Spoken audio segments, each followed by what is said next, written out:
This is Texans TV.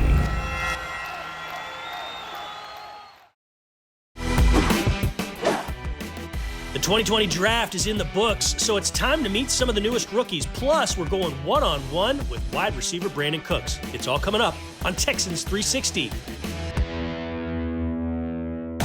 are ready to rock in Houston.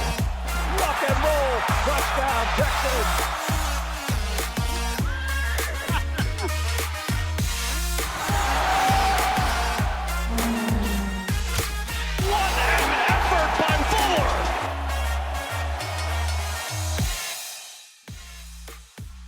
Hello there, and welcome into Texans 360. My name is Drew Dougherty. I'm your host. We got a fantastic show for you today because, hey, we got the great DP Sidhu sitting side by side with me virtually. DP, it's good to see you. You doing all right? I'm doing all right. Thank you so much. And I like being referred to as the great. I'll take it. All right, I'll mark that down and we'll keep doing that. But today on the show, we're going to hear from some of the newest Texans who are young, some who are a little bit older, and we're going to talk about all the news of the week. And we start with the COVID-19 Draft-a-thon, which raised more than $100 million for those who are fighting the disease and in trouble because of the disease. So that's always cool to see because of what went down last weekend. All that money raised for such a worthy cause. But Texans related, Laremy Tunsil spoke with the media this week, and DP had some very interesting things to say, including that he's working out with Deshaun Watson, his Pro Bowl buddy, 4 times a week, and that they talk every single day.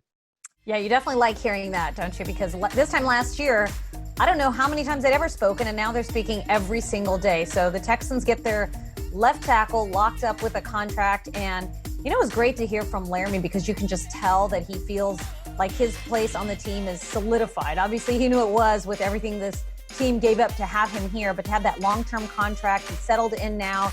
He knows his teammates. I asked him how he thought he would be better in his second year with the team, and he said he just feels more comfortable with the offense. He knows the teammates.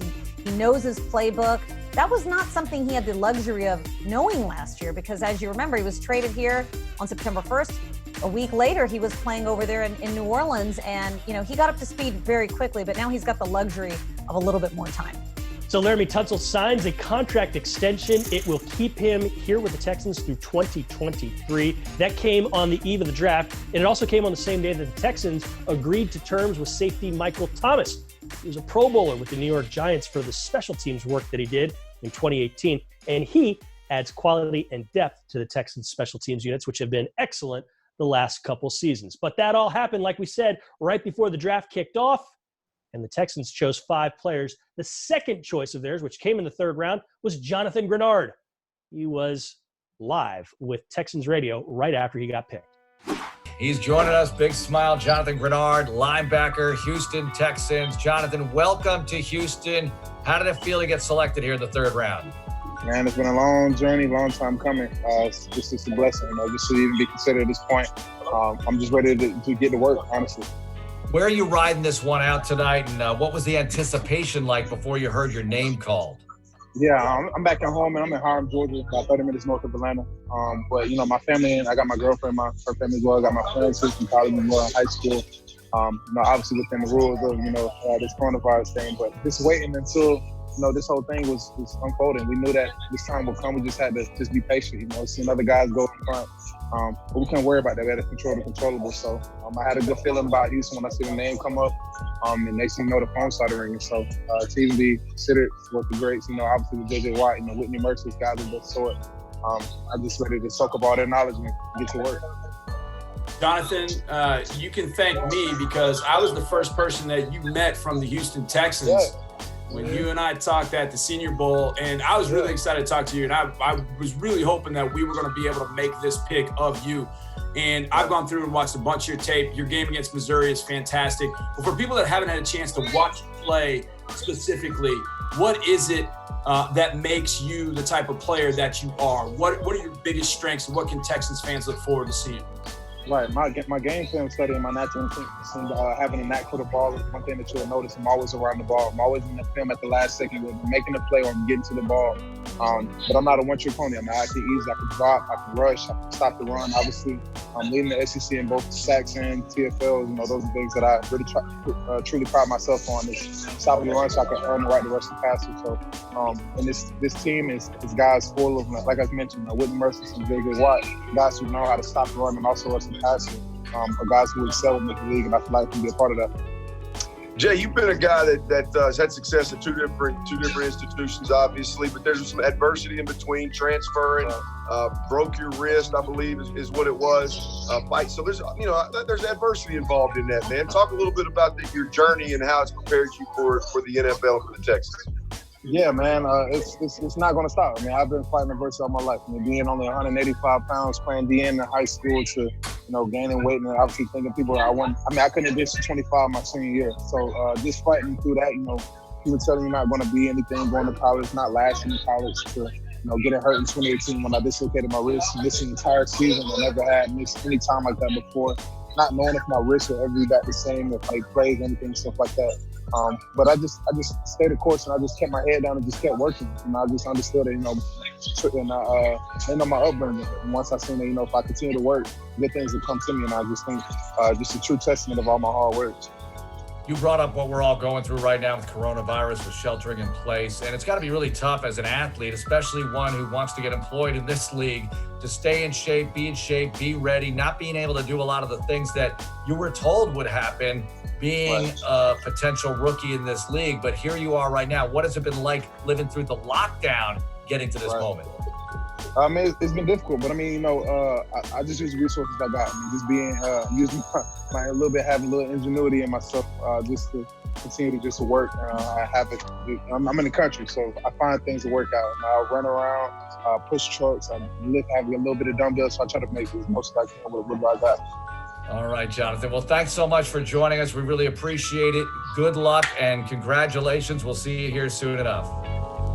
Jonathan Greenard, a very intriguing piece that the Texans add to the mix in the front seven on defense, and he is going to be, along with Ross Blacklock, somebody very important there as far as getting after the quarterback and causing havoc for opposing offensive lines. DP, I'm very excited about what they did with those first two picks. Yeah, it seems like priority is getting after the quarterback, and if that was the case, they nailed those two with the first two draft picks. Ross Blacklock out of TCU, there's a lot of upside for him. The analysts were very high on him, saying that, what he's able to do at TCU, he'll be even more able to do that in the NFL because of the system that he'll be in. He'll be able to go after the quarterback a little bit more, not react so much, maybe just increase that sack production of the front seven. But I asked Bill O'Brien about it after day 2 of the draft, how he thought the defense got better. Obviously, this offseason, it's still a little bit early, but he said with the free agents that they've picked up and with these two players, they certainly hope that you can build their arsenal and their skill set to do so one day. And how fun was it seeing Ross Blacklock's mom, Ross Blacklock's family from just down the road in Missouri City? He played his high school ball at Elkins and then at TCU, but they're all local. They love the Texans. They love them even more now that their baby boy is playing for them. Yeah, he said 20 minutes down the road. That's all it's going to take to get himself to the facility. And he grew up watching the Texans. He's a big fan of Andre Johnson and Brian Cushing. So I love it when hometown kids get to go to their NFL team. And I think Ross Blacklock's going to be no different because he understands this team. He sort of knows the history. You don't have to start from square one. He already knows the city, so getting around won't be an issue. But you could tell he was just so thrilled. Obviously, he said he thought he'd go in the first round, but getting to go to his hometown team certainly made up for that. Yeah, and sticking with the defense, a few picks into the draft, you got Penn State cornerback John Reed. He's got a personal connection with Bill O'Brien because when O'Brien was the head coach at Penn State, Reed was a sophomore, and O'Brien offered Reed a scholarship to Penn State back when he was a sophomore. So he came in to Happy Valley, played for the Nittany Lions. He's fast, he makes plays. He is somebody that the Texans think can contribute in the slot at corner as well as on special teams, DP. I thought you were going to say he had a connection to me because he has an engineering degree as well. I was so impressed by the fact that he was balancing his college football workload with a full engineering and software, a computer science background in college with those courses. Those are not easy. That's no easy task. So I thought the most interesting part of it was Justin Reed tweeting two Jay Reeds in the backfield. How interesting. So I'm a little bit curious about how the jersey situation is going to go. I think John Reed on Texans radio suggested he could put Junior on the back of his. No doubt. It's going to be a fun thing to see. And after the break, we're going in depth with the Archer. That's Brandin Cooks. He's one of the newest Texans. It's all coming up on Texans 360. Brandin Cooks, he's had a marvelous game. Brandin Cooks, Brandin Cooks, touchdown! Caught for the touchdown, Brandin Cooks. Cooks gets loose. For the whole thing, Cooks, touchdown!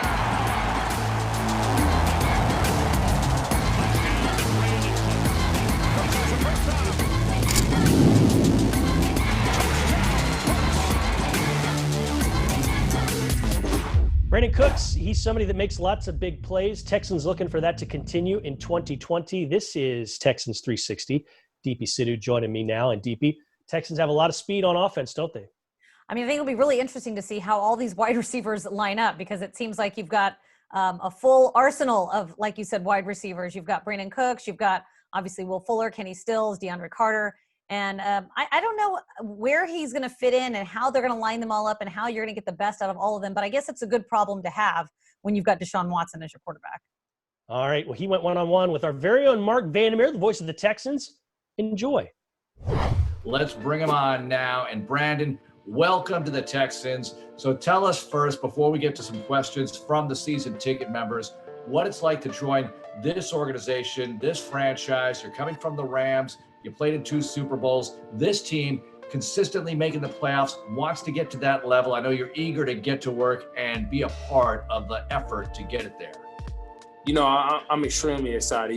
You start first and foremost from the organization and Coach Bilio that's running it. The excitement, the great and positive feedback that you hear from players when it comes to him and how he goes about his team. I look forward to that. I look forward to just coming in and doing what we having to do and doing our job. And, hopefully someday playing in February. You talk about from a team aspect and especially the quarterback who's such a special player and has been playing lights out since he entered the league. And he can make those throws, not just from the pocket, but he can also do it on the move. So you talk about a guy that's so versatile. I'm blessed and fortunate to be coming to Houston and being a Texan for sure.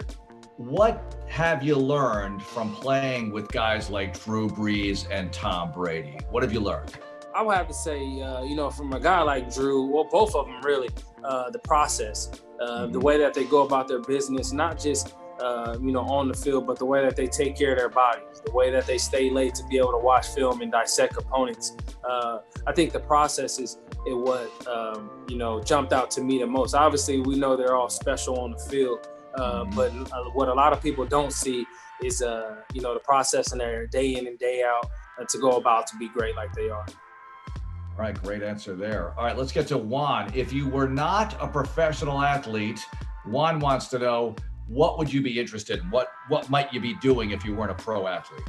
I'll probably be a travel photographer. I do that on the side already. During the off season, my wife and I love to travel the world. Obviously, right now that's being postponed with everything going on. But every year we take a huge trip, and I remember my wife and we took our first trip to Hawaii, and there's a guy there, and they display their art out in the lobby, and I remember falling in love with one of his pieces, and then I got to know him, and then I started learning from him, and then ever since then, it was like there's no reason I should be traveling the world without a camera, so that's how I picked it up. Now, did we see on Instagram that you and your wife are expecting your first child? Did I see that correctly? Yes. Oh, congratulations. Yes. All right. Appreciate it. Do we have a due date? October. Okay. All right. During the season. All right. That'll be interesting. Well, Brandin, we want to thank you for the time today. It's great to have you spending some time with the season ticket members and our partners and friends. So thank you very much. And we look forward to seeing you in Houston very soon. Thank you very much. Soon. Good one. All right. Stay safe out there. The rookies aren't the only newest Texans on the team. We're finding out a little bit more about some Texans who signed in free agency. It's all coming up on Texans 360. It was great coverage by Michael Thomas, and he picks it off. Michael Thomas, 31, right up the middle.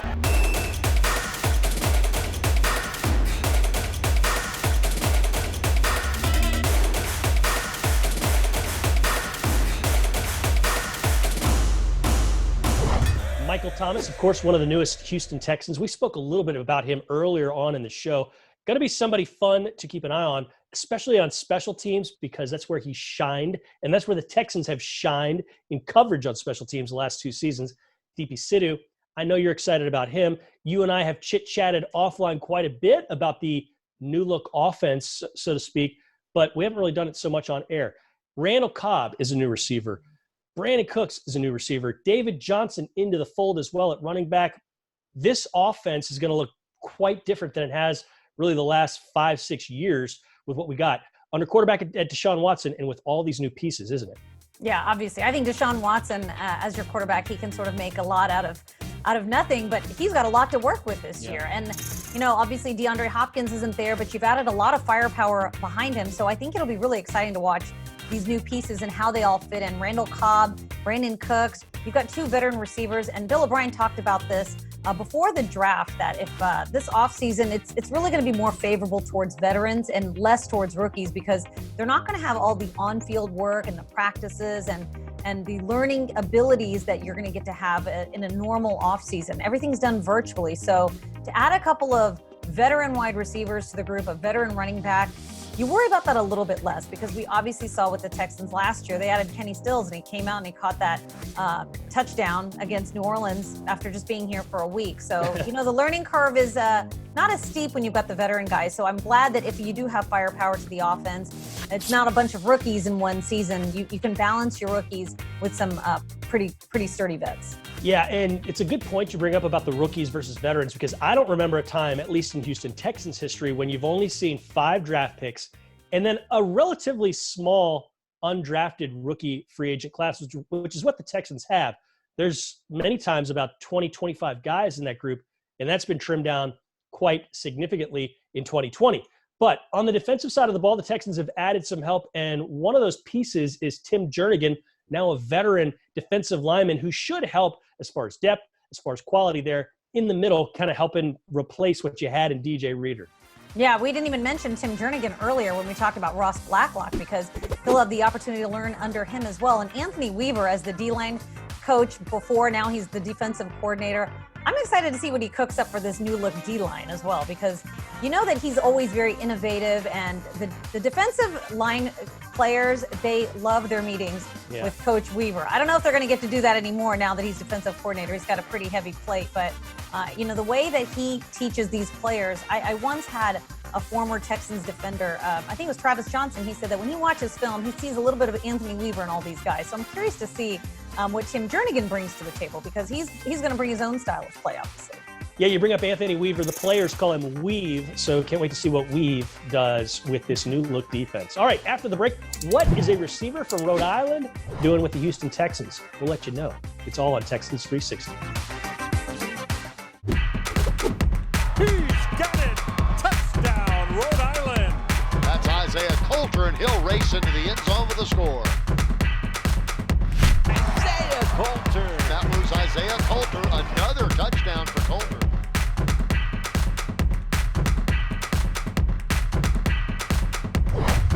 Isiah Coulter, the 5th and final pick of the Houston Texans in this year's draft. And DP, he looks like he's going to be a very intriguing prospect there out of Rhode Island, right?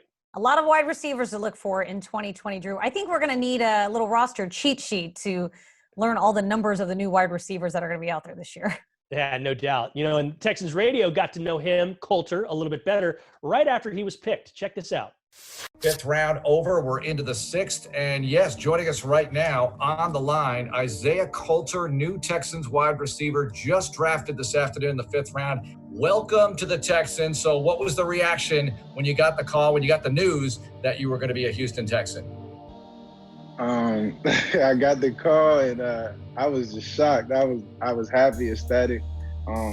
Just putting in all those years of hard work, I feel like finally was paid off, and it finally just sunk in. This was a long process.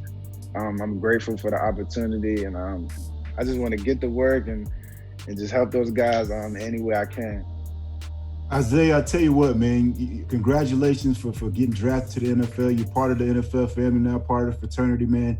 I want to ask you this now. You're coming from Rhode Island, coming from a smaller school. You're coming from a situation where people probably I've doubted your ability to make it to this point. How are you going to use that to fuel you going forward as now a Houston Texan? I would say just putting it all in my hard work. I feel like hard work beats anything.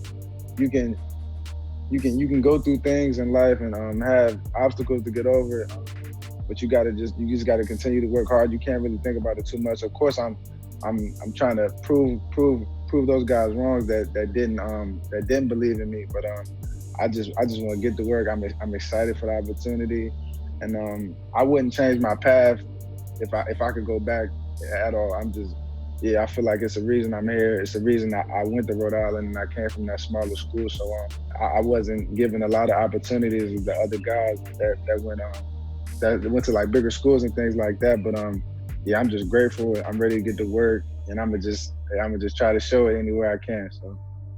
Isiah, I was watching your highlight reel, enjoying it, and those sweet URI uniforms, by the way. But I want to hear it in your stop it with that sweet URI uniform. I want to hear it in your words, though. What kind of game do you bring to the NFL? How do you think you fit in the style of play that you bring to the table? I would just say I'm a smooth guy. I feel like I can run great. I run pretty good routes. Of course, I can get better in all aspects of the game, but I'm gonna bring energy. I wanna just help any way I can, and I feel like I can fit in the outside. I feel like I can fit in on the inside. Whatever those guys need from me, special teams, ready to get to work. So I'm gonna just try to prove myself and go from there. So. Hey, Isiah, thanks a lot for joining us. We can't wait to see you. Then again, we can't wait to see anybody, but we can't wait to see you here in Houston and get started with your NFL career and resume ours as well. Thanks a lot for being with us. Appreciate it. Thank you guys for having me. Fun stuff there from Coulter and the Texans radio crew. Fun stuff with you, DP. I had a good time talking with you. I wish I was sitting next to you in the studio like normal, but hey, from our own homes, that's cool too, right? It's awesome. It's awesome in its own virtual way. But you know what? I do miss sitting next to you in the studio too. But this feels just as nice. That's right. And you've done some interviews via Zoom with some players. So have I. We've got a lot of cool stuff on HoustonTexans.com, the Houston Texans mobile app. So make sure you go check that out. Use your QR code scanner as well, because there's some goodies there too. All right, for Tyler Marcotte, who put all of this together, as well as Tyler Suddard, Jay McDevitt, Stephen Friedlander, and the rest, DP Sito, you have a good one. I'm Drew Dougherty. We'll see you next time.